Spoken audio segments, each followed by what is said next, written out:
Hey there everyone, Luke here. Now, first thing I want to say before I get into the review this week is that I know next week, the next Doctor Stone chapter, like the chapter that's 4D Science Chapter 2, which is really chapter 335, will be coming out, so there'll be a review of that along with the Yozakura review. Not sure when the next chapter after that comes out, the finale of that will be coming out, but it might come out in the beginning of next year, so we'll just have to wait and see on that. The second thing I want to see is that on another channel called Enchanted Essays, I have been involved in a few live streams on that, talking about British shows that I've not seen before. So I'll link their live streams in the description. The one that we did on the League of Gentlemen, the Christmas special, in the description. So go and check that out. And if people can make it to whenever we do the next live stream, look forward to that. So those were all the announcements out of the way. But for now, let's get pretty much into the finale of the Collecting the Stamps arc, the Collecting the Stamps mini arc. Alright, so this will be chapter 205, titled An Interview with Mutsumi. Not really the direction I thought they were gonna go, but hey ho. If you want to take on a job application, you gotta get the interview. So, and the interview is the final stage of any job, application for any job. So yeah, it makes sense that it would be an interview, and makes perfect sense for Mutsumi's character, because in this chapter, you think Koricho is scary, like Mutsumi like goes hardcore in this chapter. But it starts off with like a general recap of what happened in the last chapter, and Mitsui saying like, yeah, I must determine whether you guys are fit to go on this mission. You may have proven yourself to me and your papa, but we need to definitely make sure no, you guys are serious about this. So I'm going to be judging you not as your mother, but as the head of the family. And I love this part right here. Like immediately after that, of just being like, when Alpha and Heelfree are just like, Mama, why did you turn out the lights right there? And Mitsubi's just like, because I thought it'd make it look more dignified. I just love, like, you can just imagine, just everyone who's just, any character who's just done like, hello there, and everyone's just like, why the lights out? It's like, hey, it makes it seem much more dramatic. Yeah. But of course, the obvious reaction from Hirofumi is like, yeah, Mommy, you're scaring me right now, which is kind of ironic considering how Hirofumi is the one that actually scared Koricho in submission throughout all of this whole ordeal. And then you obviously have Tayo in the background going, wow, you're so cool, Mutsumi. And now it's just like, Tayo, your tastes are questionable. Yeah, so we have Tayo going on about Koricho being creepy, where Tayo is just like, yeah, you've got some issues as well, mate, because you're getting excited about your wife scaring your kids by turning off the lights and just doing like the candle torch action. So Mutsumi carries on and reassures her kids that she'll give them their stamps, and Tayo and her I've seen by the wedding that they're actually more mature than they actually thought. But she does inform them that if they are going to go on the mission as full-fledged agents, there's one thing that they must do as the head of the household, which of course is the interview. So it is basically like, okay, so yeah, they're basically treating the mission Yozakura as like an actual job, like, hey, Hirofumi, Alpha, you want to apply for this job? Okay, you gotta go through all our tests, all our practical exams, and now you gotta get into the written slash focal exam here. So I've liked this whole idea of like, no, they're not just being accepted on this mission. No, they've got to actually earn the right to come on this mission. Like, we've had a few ups and downs and a few debatable situations, like with Fruitable, but all in all, I am impressed that they actually took the time to be like, no, they're kids, but they are serious about coming to this mission. Okay, they have to prove that they are serious to us and how much they've learned over the years. And this is the final test, like their mother giving the interview. So she basically treats it like any job interview. Like she's like treating like she's meeting the kids for the first time here, and she's like, okay, welcome to the application for the participation in Mission Yozakura family, so please introduce yourselves. And she's like, yeah, don't treat this as your mother asking you questions. Treat this as if you're like coming in for an actual job interview, like you've never met me before here. And I love Alpha. So like we have Alpha and Hifumi in suits, like all prim and proper, of like, yeah, this is like legitimately their first job interview in their lives here. And of course, while Hifumi is just there, like, what's going on here? Alpha is just like the most nervous wreck here. But one thing I love, and slightly a bit like, I'm not sure about his outfit, is that if you look at his hair, look how nice it's slicked back. Who does that remind me of? Yeah, the uncle that they're creeped out about. Yeah, getting a little bit of Karicho look there at Alpha, whether you realise it or not. Actually, oh my god, I've just noticed he looks like Alpha in this image here. Looks like he's a combination of Tile and Karicho.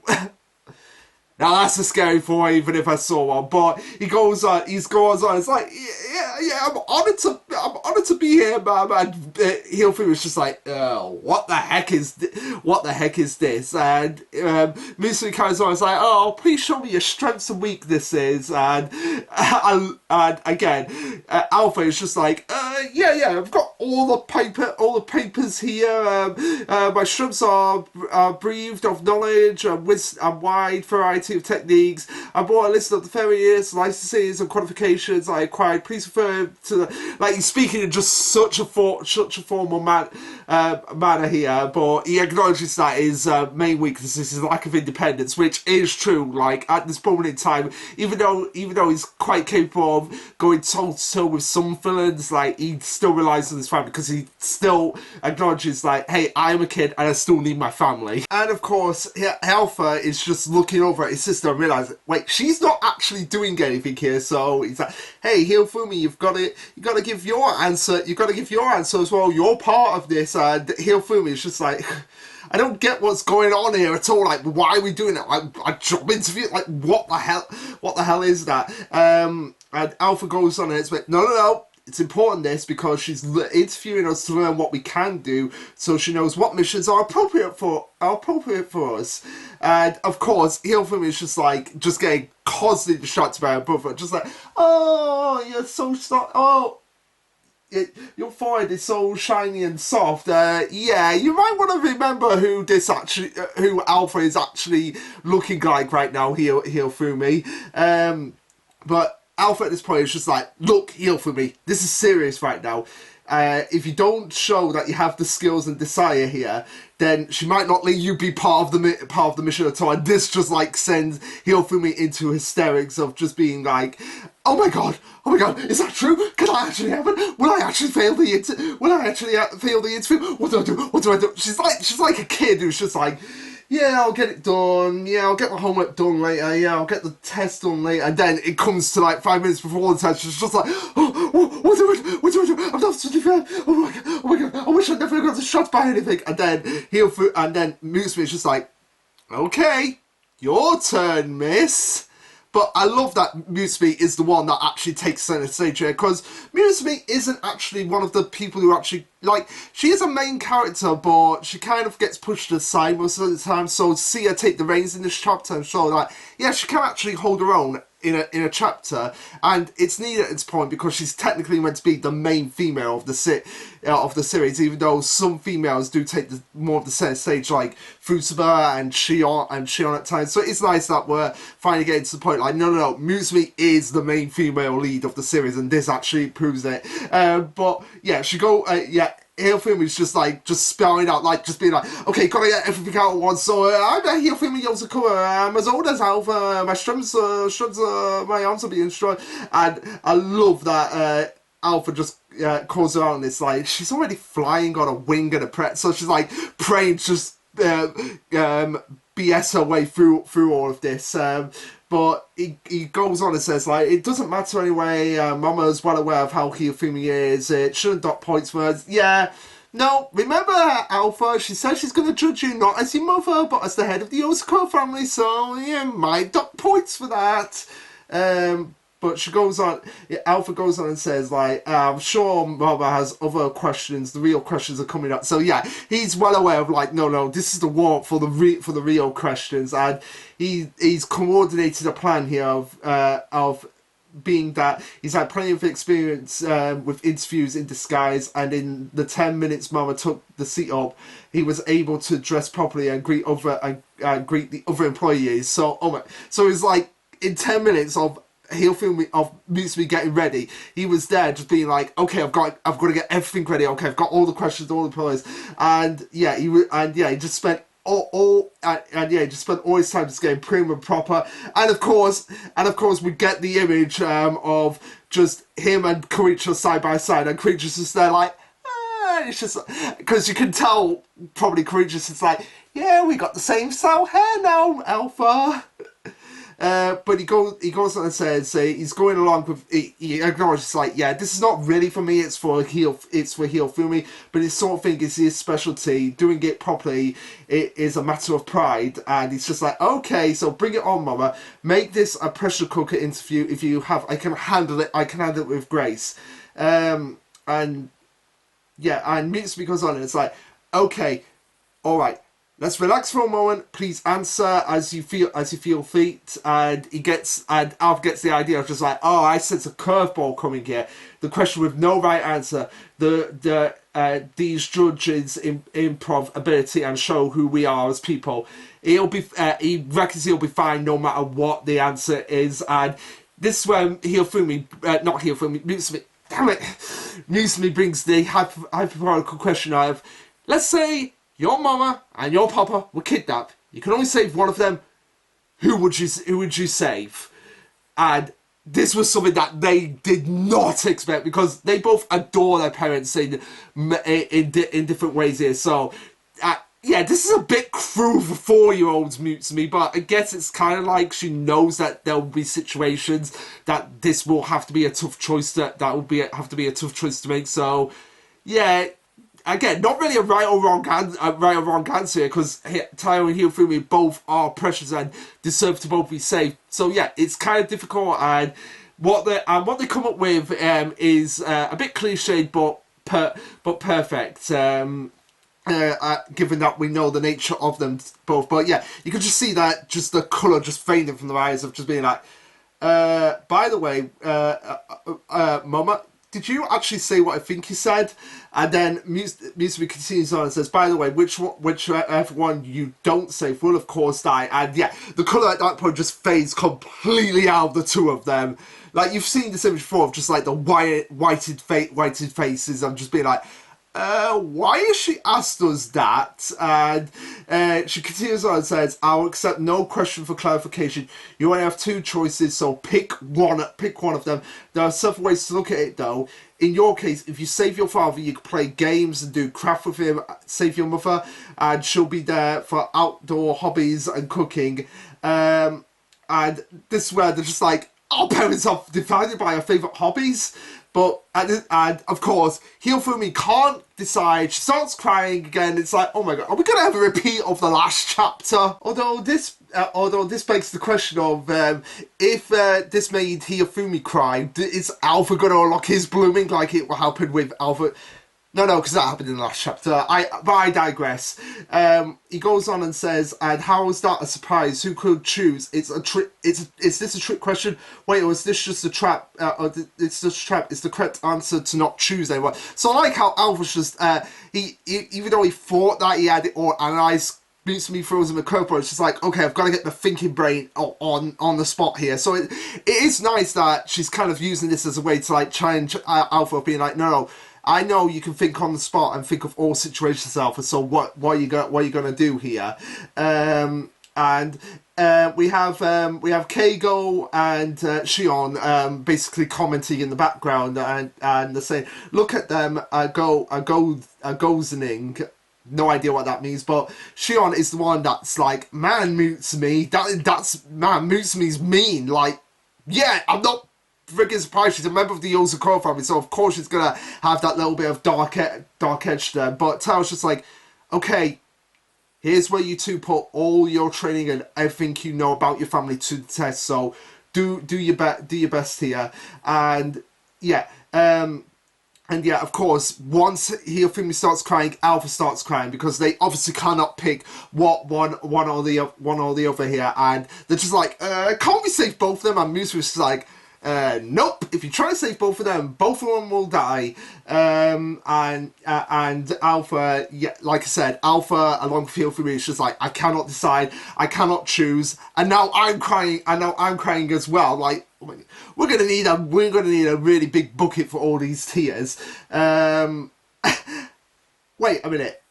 Okay, there's one panel down here where, so we have Koricho crying, and then we have Futaba say, I can't see, like, but you can see, you're off to the side, Futaba. Like, seriously, on page 11, like, seriously, why is Futaba saying, I can't see? Like, am I the only one who's getting confused by this? So yeah, after all of this, Mutsumi's just like, okay, I see this is too hard for you two. So let me change the question. How about this? You're standing at a fork in the path. So it's basically kind of like a riddle. She gives them kind of like a riddle here. Of standing at a fork in the path, you can't see what lies ahead. One path is safe, the other has traps that will kill you. So kind of like a psychotic jigsaw.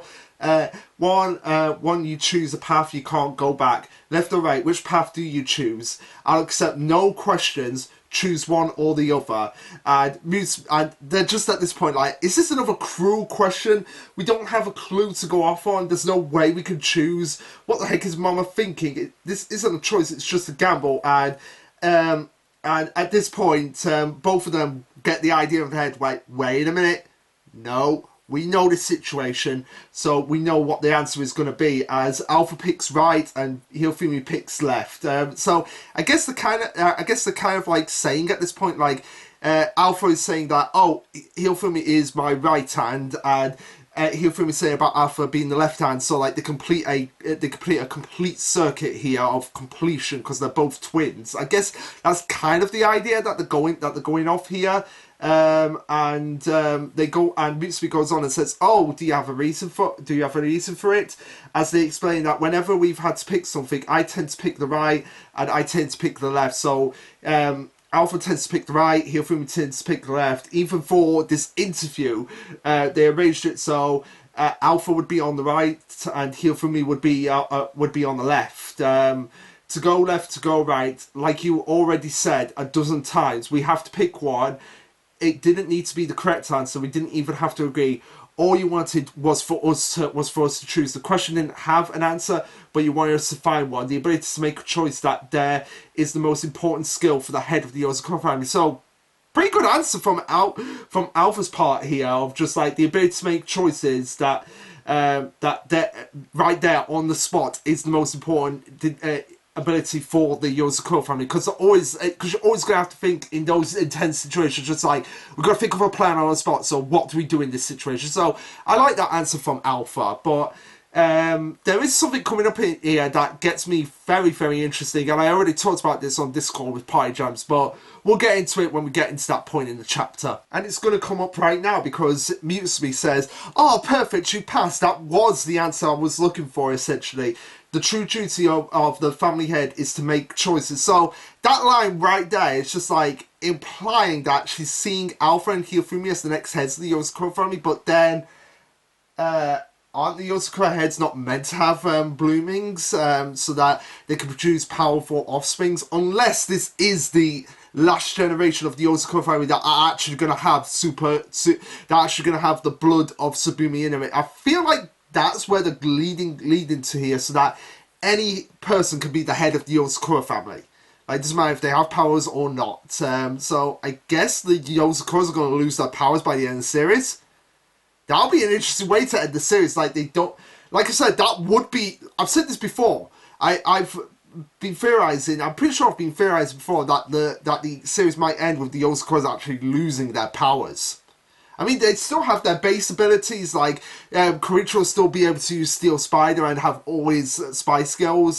Same thing with Foodspur and her martial arts, but they probably Karicho probably won't have Void, Tail probably won't have Hardening, and all of that. So it'll be interesting to see if that's the angle we're going to go with of how to end the series, with the main cast actually losing their powers, because this is something that pretty much happened in Fire Force. If memory serves, because I did read the ending of Fire Force, and it seemed like the powers were taken away from the Fire Force Brigade. I mean, I've not watched or read the whole series through all the way through, but I know the general concept, and I know at the end they lose their abilities. I feel like we might be going down that same angle here. And like I said, even if they lose the ability to use blooming, they'll still be really a real force to be reckoned with. Like, Karicho is. Even without blooming, he's still one of the strongest characters in the series. Like, he's up there. I would argue he is the strongest character in the series at this point. Aside from Asa, but once Asa's taken care of, he will be the strongest. So I think they could survive even without the blooming abilities. But anyway, Mutsumi carries on and says, there are countless times when you'll have to choose despite there being no right answer. So yeah, that's basically essentially what they came to. That's true in normal society, but it's doubly true for the spy society. Thinking things through is important, but so is making choices and accepting the results. So it's kind of like what an extension of what Karicho said in the last chapter, of just like, yeah, don't disregard negative emotions, embrace them. It's kind of an extension on that, where it's like, yeah, sometimes you will have to make hard choices, but you've got to accept them, and you've got to basically learn, like, yeah, I made this choice, even though it was the wrong choice, I've still got to accept that what I did was the wrong choice, and how I can improve on that. And she goes on and says, and as an adult and the head of a family, my first question may have sounded cruel, but there may be times in life when you have to make even crueler decisions. So I guess she's basically implying that, hey, if it comes down to it, and if we have to die, but you guys live on, take that opportunity and don't hesitate. That's pretty much what she's saying to her kids, which saying that to your 4-year-olds, to basically leave your parents to die, that is something seriously screwed up in so many ways, but kind of makes sense for this family. She goes on and says, promise me this, okay? Even if you have to sacrifice anything else, me, Papa, your aunts and uncles, everyone, please choose life that lets both of you survive. So yeah, basically saying, if the situation comes to it where we have to die but you guys live on, take that situation. Which, yeah, I cannot imagine saying that to a child, like, hey, yeah, I'll be dying, but you live on, you're the future. Like, that's some serious weight of responsibility putting on their young shoulders. Yeah, and she's saying, I'm telling you this as the family head. I'm not telling you this as the family head. Instead, that's a simple request from your mama. And everyone, including Tyler, is just like, it's just like smiling about this. Like, this series might not end well for some of these characters now. Like, I'm seriously worried. So yeah, to wrap up the chapter, Musume says, I'm glad I got to hear your answers, both as future family heads and full-fledged fights. Yeah, so it seems to be implying that they are going to be the family heads, with even though they have the powers. Or, unless it's kind of a case of just saying, like, hey, you're going to be the proxies until the real family head comes in. Kind of like, I assume kind of like what happened with Karicho, like, hey, he was technically the next head of the family until Mutsumi came along. So, kind of something similar to that. She said, I can wholeheartedly approve of your participation in the spy organisation. You passed your interview as the current head and as your mother. I congratulate you both. Well done. So they finally got all the stamps now. So hopefully after Christmas and after the New Year, we can finally move into, like, okay, we're getting into the final stages set up for us for the taking down of Asa. But I think first things first. I think what we'll be doing is having a few slice of life chapters, and then moving on to this infiltration of this base before maybe the second half of next year it starts to move into the final phase of the final battle with Asa. That might be the case of where they go with the story, because really after this point we've only got that base that's maybe it connects to Asa with Mozu, maybe not, but we'll just wait and see. And also to round out the chapter, we get like a funny jab at Kiricho where they say, by the way, if Oka, Kiricho and Outfootsman get kidnapped and you can only save one, and both of them at that point is just like, yeah, we're saving Outfootsman, forget Oka, Kiricho, we're saving Outfootsman. And Kiricho's just like, the interview is over, you didn't have to chop that in. No, Kiricho, no. You deserve that. You deserve that after all the crap you've pulled throughout the series. You deserve to be put down in your place right there. So yeah, very interesting chapter. Like the interview went, kind of what I expected, but at the same time, kind of not what I expected. I mean, they got the stamp, and it did. And this one did feel like, I will agree with Party This what I don't know what he thinks of this. I assume he believes that this is more feels like earned than Futsuba's one, which, if that's the case, I can agree with that. This felt like the final test of like, you want to be part of this mission, you're going to have to answer some very tough questions, you two. So yeah, I guess my big question is like, is this really implying that they are going to be the next heads, or they're just going to be proxies for when the head where their younger sibling gets born and they become the next head? That begs the question: how many kids are Taiyo Mutsumi actually going to have? How is that going to work? Are those kids going to have bloomings, or is it going to happen after Asu is taken care of? And I do generally feel now that it seems to be implying that the Yozakuras, like, once Asu is taken care of, that'll be the end of the Tsubumi bloodline, and therefore be the end of actually producing the superpowered kids with the superpowers. So the future offsprings of the 11th generation might not get superpowers. Like Alpha and Hiyofumi might actually be the last ones that get the superpower.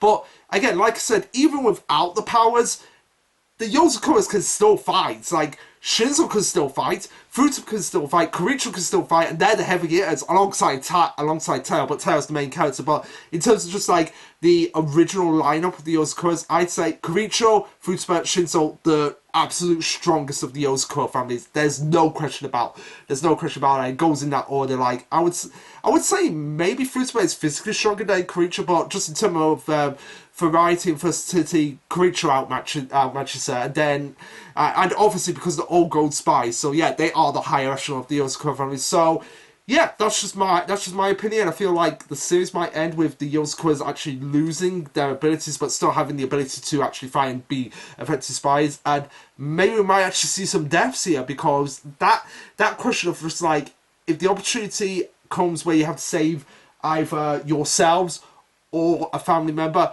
save yourselves, don't worry about us. Like, I could see some of the Yozakuras that actually being killed off. And this series isn't afraid to kill off characters. We know that for a fact with Taiyo's family, with Takumi, with Kawashita. We know that characters can die in the series, which I'd say puts it above some series by a slight edge, in my opinion. Now, I'm not saying that just because characters don't die in series means it's bad, but it does add a sense of tension to the fact that just anyone can go. And this one line from Mutsumi seems to be implying that, yeah, well, we might be going down that route of just pulling the death card on some of these characters, but we'll just have to wait and see. But what did you guys think of this chapter? Let me know. Like, subscribe, comment, all that jazz. And this will be Lasherluke signing off.